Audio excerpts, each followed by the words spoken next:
Do we hear Anna?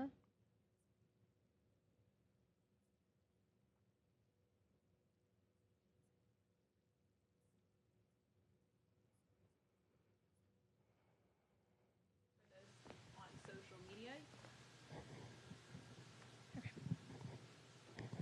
Good afternoon and welcome to NASA's Johnson Space Center. My name is Anna Schneider with NASA Communications, and today I am joined by the crew of NASA's SpaceX Crew-12 mission. Crew-12 entered quarantine on Wednesday in preparation for their upcoming mission, so we are in separate locations to maintain the quarantine protocols. Crew-12 includes NASA astronauts Jessica Meir and Jack Hathaway as commander and pilot respectively. Serving as mission specialists are ESA astronaut Sophie Adeno and Roscosmos cosmonaut Andrei Fedyaev. We will begin with some opening remarks from the crew before opening it up for questions here in the room and remotely. For those joining us on the phone bridge, you can press *1 to enter the queue and *2 to remove yourself from the queue. For those on social media, you can ask a question using the hashtag AskNASA. And with that, I will go ahead and turn it over to NASA astronaut Jessica Meir. Thank you so much, Anna. It is my absolute privilege to be here today to speak to all of you and especially to serve as the commander for this very exceptional crew. This is, of course, my second trip back to the International Space Station. I'm very excited to be returning. We have another veteran space station flyer here as well on our crew, Roscosmos cosmonaut Andrei Fedyaev. Both of us are really excited to bring our past experiences and expertise to the very first flight for NASA astronaut Jack Hathaway and ESA astronaut Sophie Adeno. We love this kind of balance that we have of 2 veterans and 2 rookies to hit the ground running when we get aboard the International Space Station.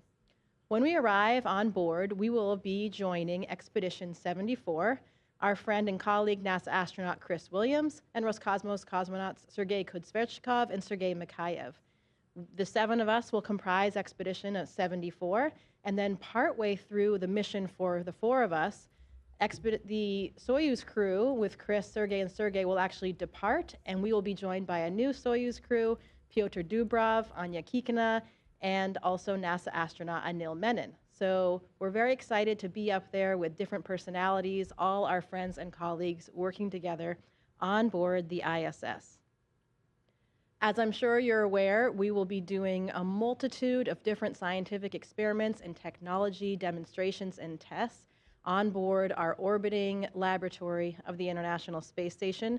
As a physiologist, of course, I'm very excited for the multitude of physiology experiments. We will do experiments ranging from bone and muscle health, our cardiovascular, blood flow, what's going on in all of these systems during the changes that we experience in microgravity. There's an experiment that's looking at the small muscles in our necks and how they can support us in different gravitational phases. There will be images of our brains taken pre- and post-flight to look at any changes to the brain that happen during microgravity and space missions. We will be testing and incorporating a new exercise system called E4D, which was developed by the European Space Agency. This will be an incredibly exciting asset because it will be very important for future exploration missions like those on NASA's Gateway, the small orbiting laboratory that will be around the moon in the future as part of the Artemis program.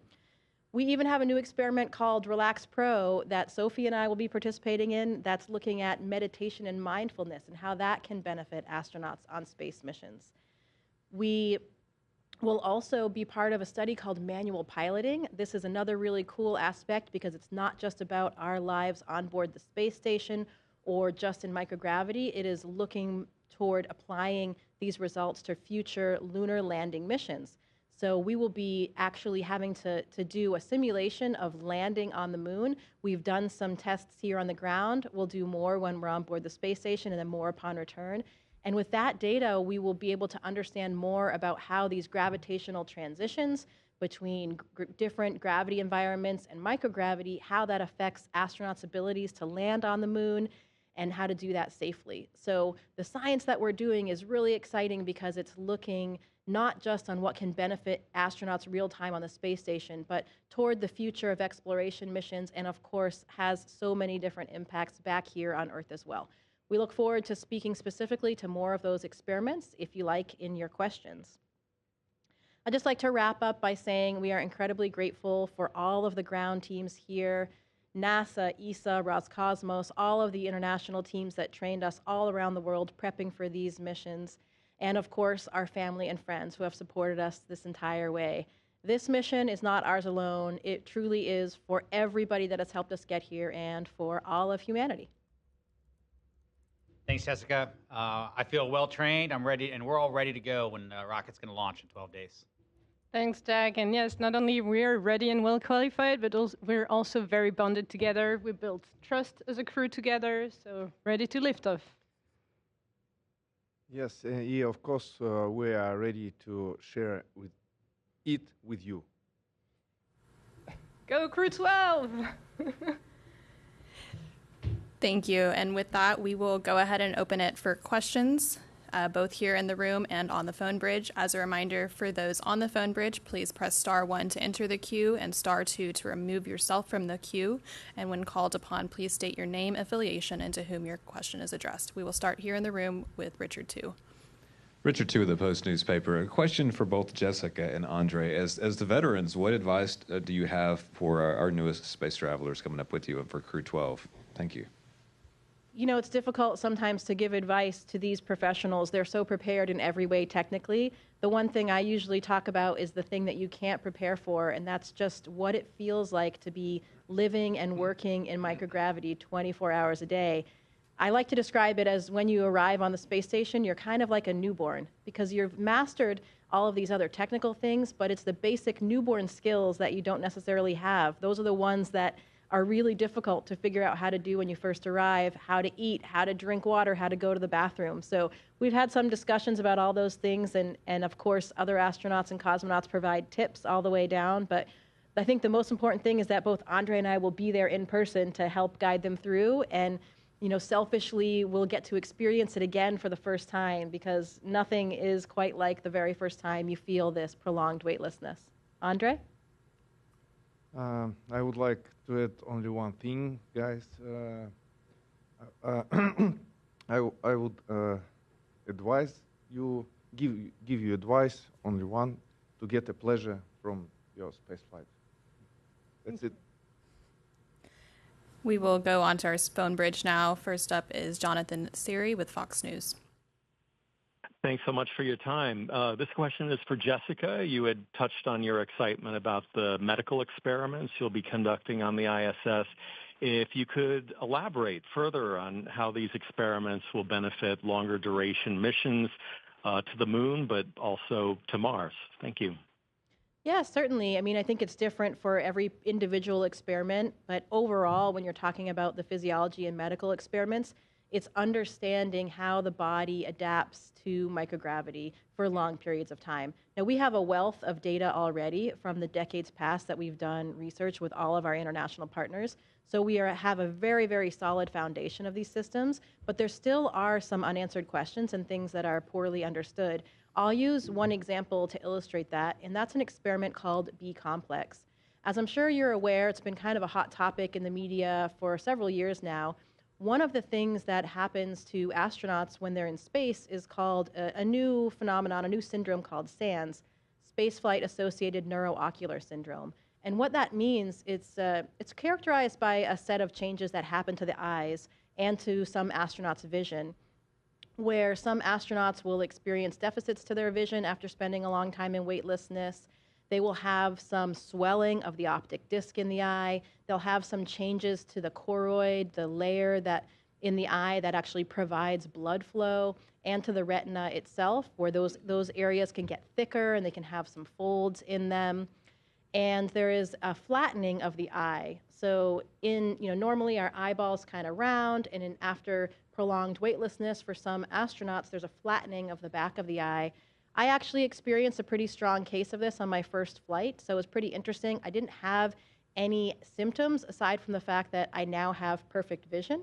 So I actually used corrective lenses on my first mission before I went up, and now I have 20/15, and that's persisted for the last 6 years. So pretty interesting for me. It actually turned out to be quite advantageous.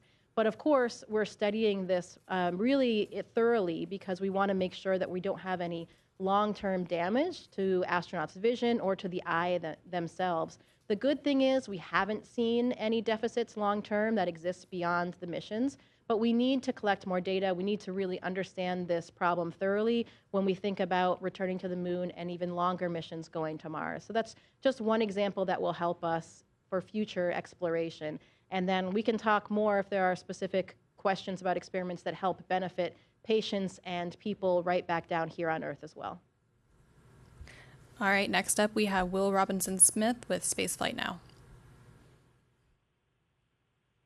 Yes, hi. Thank you so much for taking the time to speak with us today. Question as well for Jessica Meir.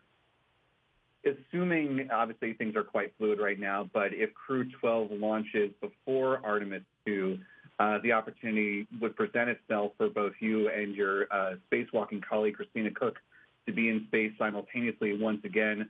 Have you thought about what communication opportunities might present themselves in that scenario? And then just briefly on the manual landing experiment that you're going to be conducting on the ISS, how far into the mission will that happen? And is it agnostic to, the HLS provider, or are you working with specifically a SpaceX model for their Starship or Blue Origin's Blue Moon lander? Thanks.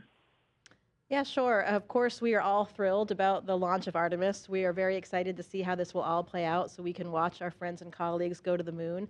The really cool part of it is that if we do launch before Artemis, we'll be on board the International Space Station, and part of their flight plan actually involves a call to the ISS. So would be really excited to be able to talk to Christina, as you mentioned, and also my classmate, Victor Glover, and kind of my astronaut uncles, Reed Wiseman and Jeremy Hansen. So hopefully we'll have the opportunity to do that connection. I don't think we'll have another kind of during the flight event during their mission, but of course we would welcome that if anyone can come up with anything. But I know that there is that scheduled event, and we're all very excited to be all in space at the same time. It's really interesting how things work out.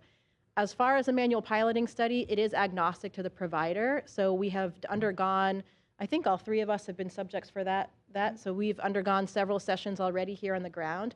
And it's a simulator that the science team put together. So it's not specific to any particular provider. It's kind of basic piloting skills and landing skills to look at the problem in general, not for either specific provider at this point. And that will occur at various time points throughout the mission.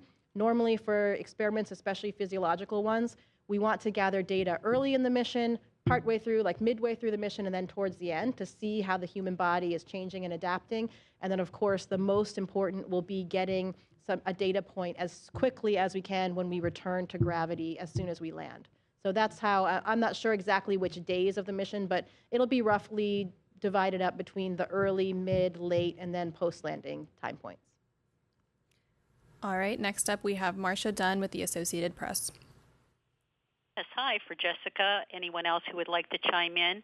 How hard is it for you and your crew not to be distracted by the Artemis 2 launch campaign, flying to the moon, astronauts flying to the moon for the first time in half a century, et cetera, et cetera? And also, have you had to go through any extra medical checks or procedures in advance of launching, given that the last crew had to cut their mission short for medical reasons? Any additional precautions in space to avoid any health surprises? No additional testing. I think the managers answered this question in their conference. We are already do a very thorough screening for us pre-flight, so nothing has come up additional. There's a lot of confidence where we are right now, and I'll hand off to Jack for the first part of the question. Yeah, thanks for the question. It's not a question about distraction. It's more about excitement, really. Like, these are our friends and colleagues that we watch train and work really hard to get qualified and ready to go to operate this vehicle on their mission to the moon. And we're just all really excited to see what they're going to be able to do. We're excited to be part of it, part of the NASA mission with our international partners to achieve these exploration goals. And so it couldn't be cooler that they're in quarantine and we're in quarantine. We're trying to launch 2 rockets roughly around the same time. It's a pretty exciting time to be part of NASA and part of this expanding mission as we go to the moon and beyond. Thank you. We will go over to social media for a quick question. As a reminder, for those on social media, you can ask a question to the crew using the hashtag AskNASA. So Monica Lynn Fisher on Facebook asks, what are ways you guys prepared for this flight. She says, I've always admired astronauts and always wondered what you guys have to do in order to be mentally and physically ready. Yeah, thank you for the question. Actually, the training is quite a long journey. It's actually already a mission in itself. So training is gaining a lot of skills that are very unique to space flight. So first, we get to learn what is the ISS system composed of, and so that we can understand what acronyms are used and what systems are here to operate. We need to learn how to repair them because it's exactly the same as in a house. At some point, you might have to repair the toilets, to fix some, I don't know, some hot water thing, or, we need to take care of this house. It's not only a very high-tech laboratory orbiting, but it's also our home. So we need to be able to repair this. We also gain a lot of skills in emergency training. And for this, we need to be able to take the hat of a firefighter, the hat of a emergency room doctor, the hat of, I don't know, whatever plumbing repair work. So there are a whole set of skills that we need to train for. And especially for emergency situations, we not only train the crew together, the 4 of us together, we also train with Russian Soyuz crews that, as Jessica mentioned, Sergei, and Chris are already there. So we trained with them the whole expedition together in the Scale 1 mock-up of the ISS here at NASA Houston.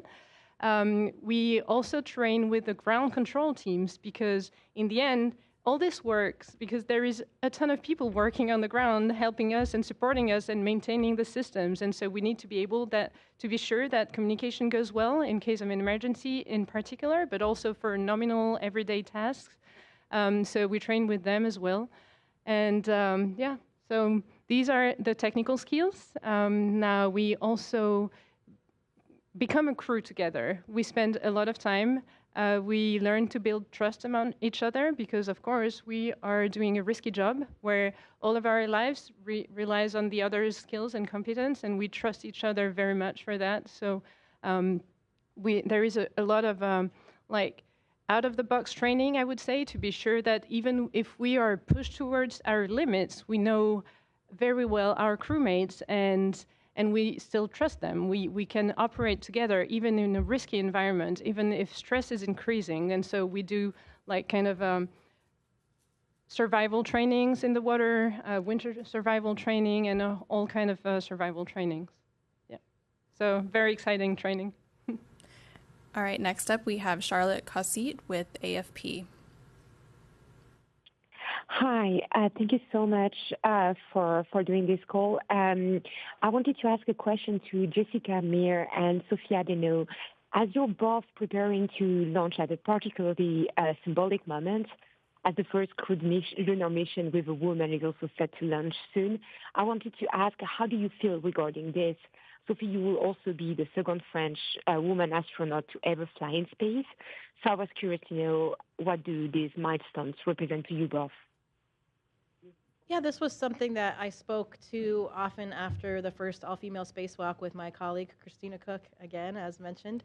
And I think for us, we are all equally trained. For us, it doesn't really matter who's doing what, because whether it's a spacewalk, a robotic capture, or a scientific experiment, we are all fully trained and ready to go. So the assignments, doesn't really matter who does what. That's how I kind of thought about things in the beginning for the spacewalk as well. Christina and I were just going out the door and doing our job that day. But it did take on a lot more significance to me over time as I saw the outpouring of enthusiasm and support that we received from people all around the world, from all walks of life. And that is something that we really reflected on and did not take lightly. That meant a lot. And to me, what it means really, it's for the generations of minorities and people that were truly pushing the boundaries earlier that got us to where we are, where now it just feels incredibly normal for Sophie and I to be doing exactly what Jack and Andre are doing. There's no question. But the only reason we feel that is because of all of the hard work and glass ceilings that were broken for the generations of women and minorities before us. And so I hope that for them, they are the ones that can truly celebrate and revel in these achievements. Sophie? Yeah, I could not agree more with you, Jessica.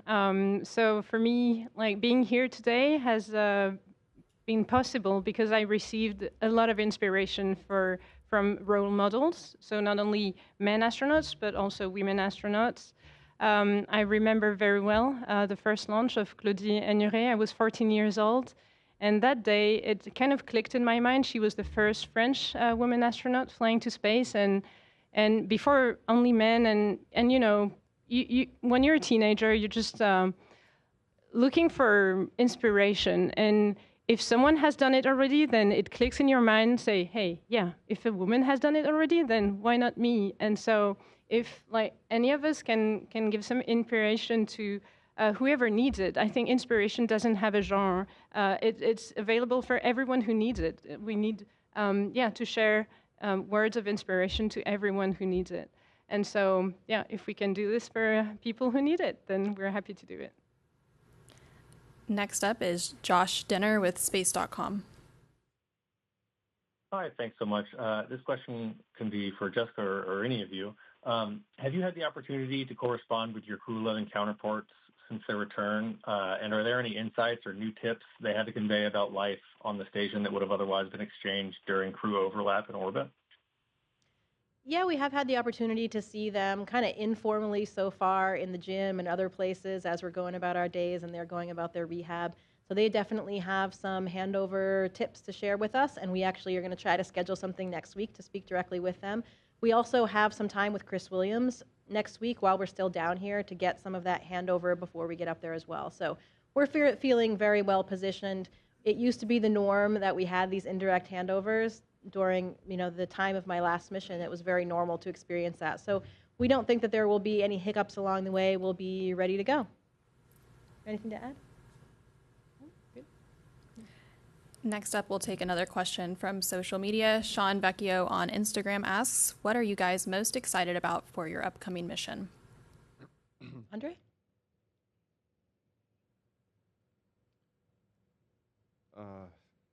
Если позволите, я по-русски отвечу. Чего ждем? В первую очередь, конечно же, успешного старта, затем выполнить всю работу, которая нам запланирована нашему экипажу на борту станции, выполнить ее качественно, и успешно вернуться домой. И особенно, лично мне, я уже, и Джессика, я думаю, тоже видела, точно видела Землю с высоты орбиты. И мне, конечно же, хотелось бы еще раз посмотреть и насладиться теми видами, которые открываются с этой высоты на нашу Землю. Восходы, закаты, и многое другое, что мы можем увидеть с этой высоты. So basically, he said he's looking forward to all of it. A successful launch, all of his work on board the space station, and a safe return, and especially the incredible views that we're all so fortunate to have from the International Space Station. He said it much more eloquently than that, I promise you. So, Jack, Sophie? Да. Jack, Sophie, anything? I think it's one of the things I look forward to is the small things that exist in just a completely unbelievable environment. Like one of the favorite parts of my day normally is getting up, it's quiet in the house, I'm having a cup of coffee, and I'm reading the news and just kind of getting ready for my day. And in a few weeks, I'm going to be able to do that same thing, but I'll be looking out the cupola while I'm doing it. And I'm going to be surrounded by friends, and we're going to be floating around in microgravity, and it's just going to be this normal part of my day in this completely incredible environment. And that's a pretty exciting kind of thing for me to look forward to. So I'm pretty excited about that. I think also we are very happy among the crew to be able to share it with everyone, because it's a lot of excitement for us, of course, but it's also a lot of excitement from people who stay on the ground. We've received a ton of support from people we're working with, we have been trained by, but also from people we don't even know. Sometimes we receive postcards or drawings from kids that say, hey, go for it, go Crew-12. And so we're very excited to share our enthusiasm with everyone. Yeah. All right, next up we have TJ Mascaro with the Epoch Times. Hi, TJ Mascaro with the Epoch Times. Thank you so much. My question is for Jessica and really any other crewmates who want to chime in. The International Space Station expeditions have always been about learning how to live and work in space and go on these long duration missions. But while you guys are up there, there's a chance that one going around the moon will be happening at the exact same time. Does that add any new sense of immediacy or more direct, like more of an obvious sense of a direct correlation, especially when it comes to the new exercise equipment or the lunar landing simulations? Do you feel like there's a more obvious direct correlation or a sense of immediacy compared to your last flight? Yeah, certainly. I think that it does make it all feel much more real. Everything that we do at NASA is incremental. We build upon the previous steps and successes and lessons that we learned from previous missions. So the reason why we are here right now, ready to embark on the very first crewed Artemis mission, is because of the wealth of data that we have from platforms like the ISS. So we're very excited to continue with that. But I think, I know, of course, we've been talking about returning to the moon for quite a long time now, and it always seemed like, okay, we're just not there yet, it'll come in the future. I didn't think that it was going to necessarily happen during my career. I remember very vividly standing there and watching the Artemis 1 launch. I was pregnant at the time, and I was standing next to Christina, so it was one of these very core memories. And watching that rocket launch was really extraordinary. The feeling of the power of those engines that really nobody on Earth has felt since the decades before with the Apollo missions. The scale of it is really different in terms of how it feels and sounds to watch a rocket launch. And that was the moment for me where I was like, wow, this is real. Like, this is happening now. We are going back to the moon. And the next time that this rocket launches, it will be with my friends on top of it. So that for me was the moment that really made it all come together. And now we're right here on the precipice of the Artemis 2 mission, of their launch, and the fact that they will be in space at the same time as us. It is, as Jack was saying earlier, it's so cool to be an astronaut now. It's so exciting to think that we have all of these different prospects and to think about the work that we're doing. Of course, for the entire last 26 years, all of it has benefited these future missions. And in continuing some of these experiments that will help us with our first landing missions on the moon, it makes it even more worthwhile and rewarding for us. Next up, we have James Dowling Healy with the West Hartford Community Interactive. Good afternoon. This is James Dowling Healy with West Hartford Community Interactive. Given that Commander Hathaway is from Connecticut, Dr. Muir is from Maine, and Dr. Williams has deep ties to Massachusetts, will you be bringing any extra New England culture to the station, or are you planning any special downlinks? Thank you, and happy almost Groundhog Day. Thank you. Yeah, we all have some home events planned, so there definitely will be a lot of link-ups with the whole region of New England. And, Super Bowl Sunday will be just before we get up there as well. So we'll be cheering along. I did carry some special effects last time. I won't have any spoilers, but we'll see, what we have to represent the region and the different link-ups that we'll have. What do you think, Jack? I agree with everything you said. I'll add that we're all really proud of where we came from. I know that all of us grew up with mentors and friends and teachers, and we're all a product of where we come from. And being from New England, me being from Connecticut, and a lot of crewmates from that area is awesome. And I'm proud of where we come from. I'm proud of where we started. And I know no matter where we were born, where any astronaut was born, that's always a part of us, and we carry part of our homes into space with us. And as Sophie always so eloquently says, we're happy to share that with everyone back home during our mission. And I would add that even if you're not from Maine or Connecticut, if you come from the middle of France, the countryside where I was raised, I'm also very proud from where I come from. Я тоже беру символику из своего родного города, где вырос, небольшой городок Свердловской области. Это на Уральских, там, где Уральские горы. Вот, и я везу с собой флаг этого города. I'm also taking the symbolic items from the little town where I grew up in the Sverdlov region, in the small mountainous town in the Urals, and I'm also bringing the flag of my local town. We will go back over to social media for another question. Alice Roche on Facebook asks, how do you cope with being away from your family? Is it hard for you to deal with?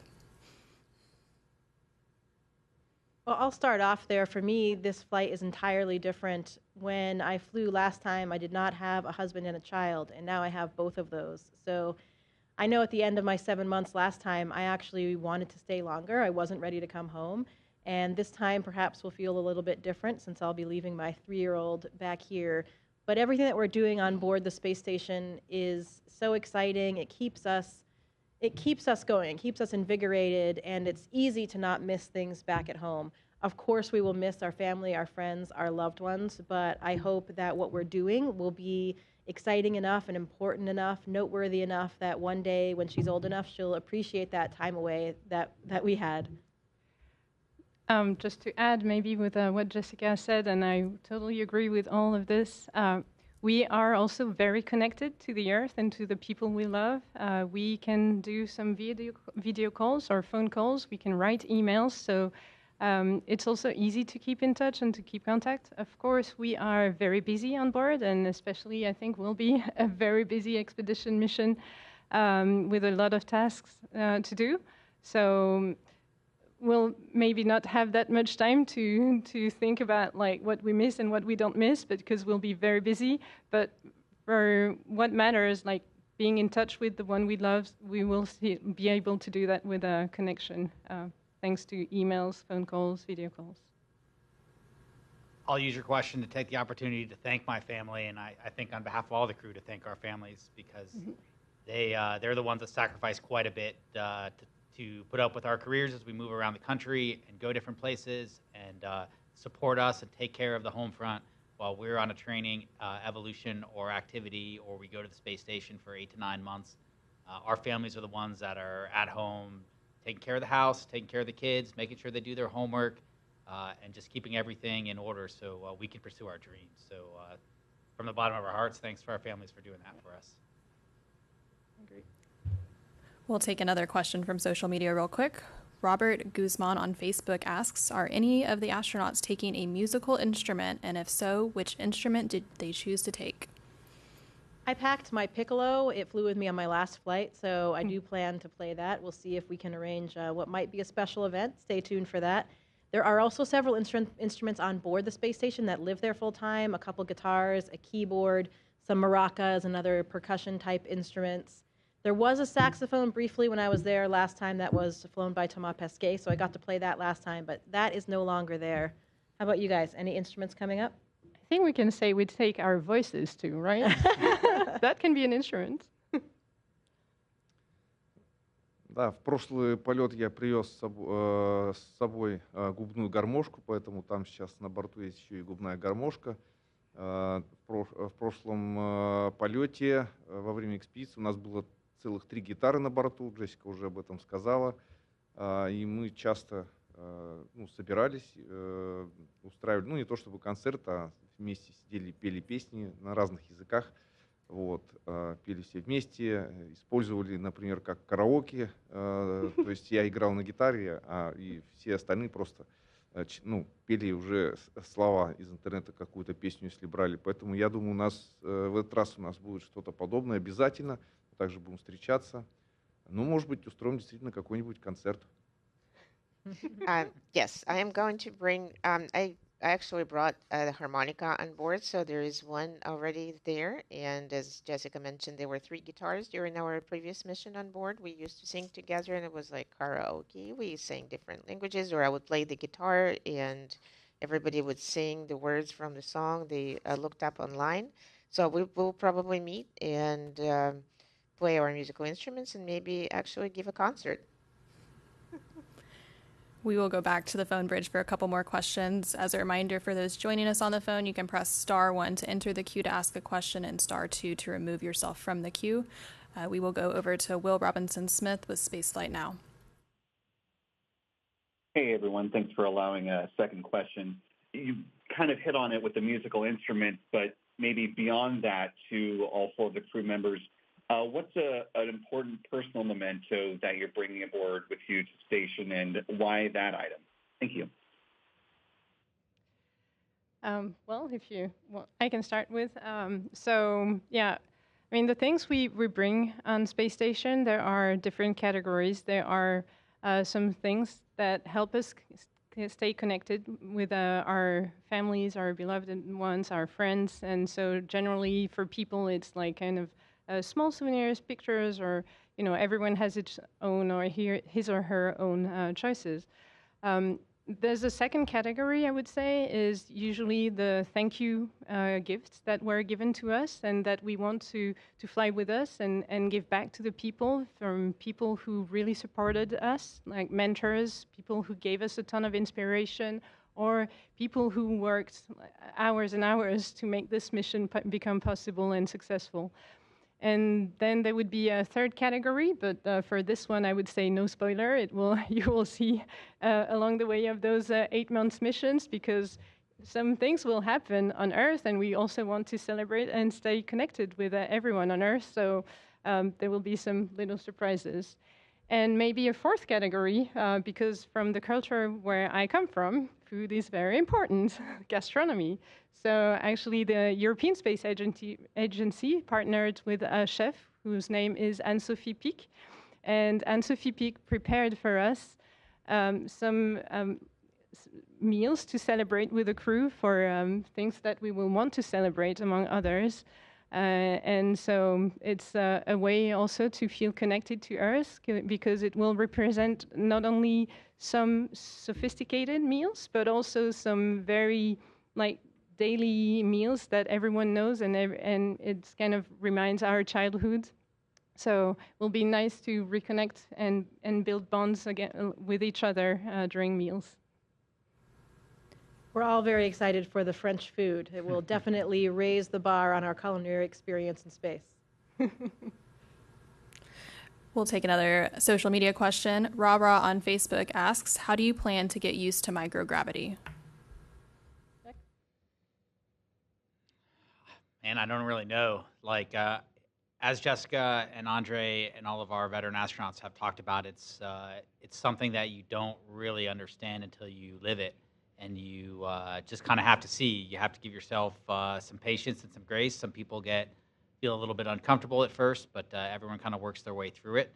I haven't heard anyone come back and not be absolutely in love with being able to float around and twist around and touch things and create little globes of water and play with their food and do somersaults through the lab. So it's a very exciting thing. It's one of those things you can't really know what it's going to be like for you until you get into it, but we're certainly excited to see what happens. Back on the phone bridge, we have Marcia Dunn with the Associated Press. Yes, hi. Question for Sophie. Have you been in touch with Claudie Henier? What is she telling you about your upcoming flight? Might she be coming for launch? And why do you think it's taken so long to put another French woman into space? Thanks. Yeah, thank you very much for your question. It's a really good one. Actually, it cannot be more to the point. I received a beautiful letter from her just today. It was very emotional. She was giving me all the final advices. I almost have a lot of emotions just saying this.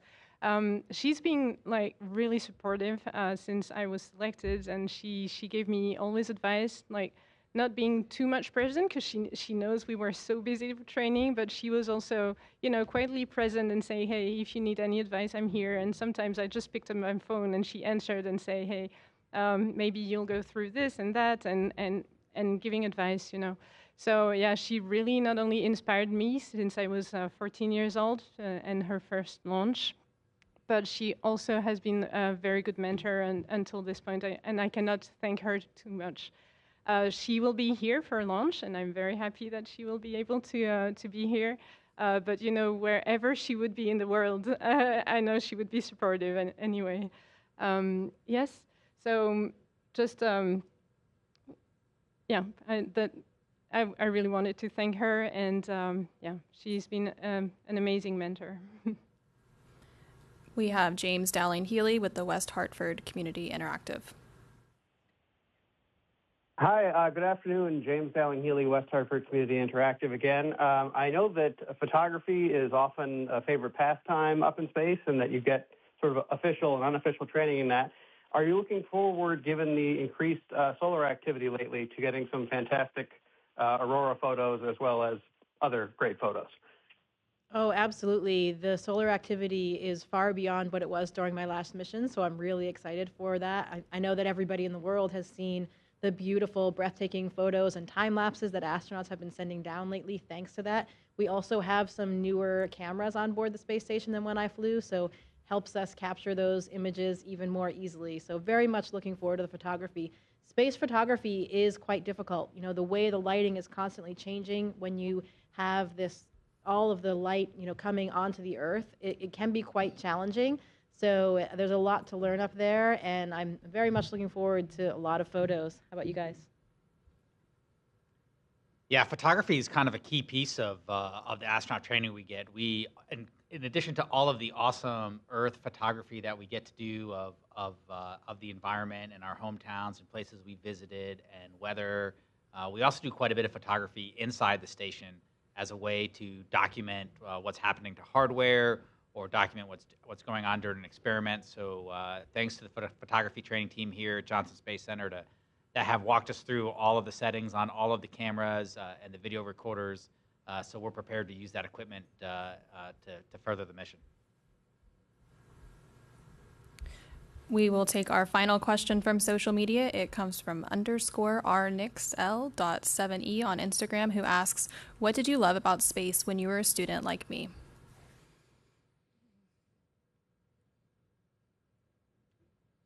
I love the adventure. I've always been attracted to things that are hard to do and things that there's a little bit of like, you have to be pretty good at them in order to do them well, and there's challenge, and there's a little bit of risk, and space is all of those things. It's someplace that we haven't really fully explored yet. We've taken a lot of great steps, and as Jessica's mentioned, we rely heavily on the people that have gone before us, but there's so much more out there in space. It's another frontier.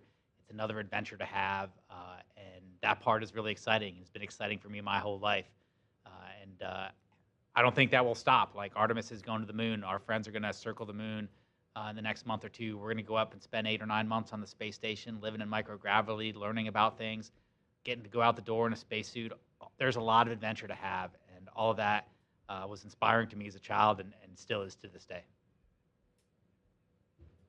Yeah, I could not agree more with you, Jack. And I would say that it's the adventure, yes, for me too, but also the scientific part of the adventure. I think something that unites us as astronauts in general is that we love challenges, and it can be mental challenge or physical challenge, and the job of an astronaut has them all. So every time there's a new challenge, we're all ready to go and tackle this challenge. And yeah, adventure, science, all of this together. I would maybe say, as an international partner, what I was also very inspired to see is that it's a beautiful symbol of what humanity can do when nations cooperate together and work together. And whatever happens on the Earth, this as International Space Station is celebrating 25 years of continuous presence of people from all of the continents. And I think it's a very beautiful symbol that we all keep deep into our hearts, the astronauts, yeah, and also the ground team and everyone working for this. So space flight is a beautiful symbol of humanity, what humanity can do. Andre? Ну, если говорить о том, что чем космос притягивал в детстве, то я всегда говорю, в принципе, одно и то же. В первую очередь, конечно же, различные фильмы о космосе, различные книги о космосе. Именно читая эти книги, просматривая эти фильмы, мне, конечно же, хотелось побывать там, где еще никто не был, и открыть какие-то новые пути, либо быть участником того процесса, благодаря которому для человечества будут открыты новые пути к новым мирам. И я уверен абсолютно в том, что это обязательно когда-то произойдет. Whenever I'm asked what attracted me to space in my childhood, I inevitably say that those were movies and books I was watching or reading in my childhood. I was always attracted to unexplored space. I wanted to become one of the explorers exploring the unknown pathways and participate in the new discoveries, and that was the attraction. And I think it's very similar for me as well. As a child, I was very inquisitive. I had this scientific curiosity, especially about the natural world around me, the plants and the animals. Growing up in a small town in northern Maine with lots of trees around, I think fostered that. And my mom, who had this close connection to nature as a Swede. So, all of that, this sense of exploration, I truly believe it's just inherent in us as humans. If not, we wouldn't have even discovered all of the continents and oceans on this planet. It just is natural part of us to want to look further, to go around the next corner. So that is why we are all so excited for this next chapter for our mission expeditions 74 and 75 on board the International Space Station. We talked a lot about some of the science, but we will also, it looks like, per the current plan, of course things are always changing, but it looks like we will also have several EVAs, several spacewalks during the mission as well, for solar panel upgrades, for other repairs of things like reflectors on the space station, and possibly more to come. So we will be very busy, whether it's conducting science, doing spacewalks, or even just changing the light bulb or fixing the toilet, like Sophie alluded to earlier. We see it all as this great next chapter of exploration, and we cannot wait to launch coming up here very soon. And with that, we will go ahead and conclude today's news conference. Thank you for everyone who joined us here in the room, on the phone bridge, and on social media, and go Crew-12.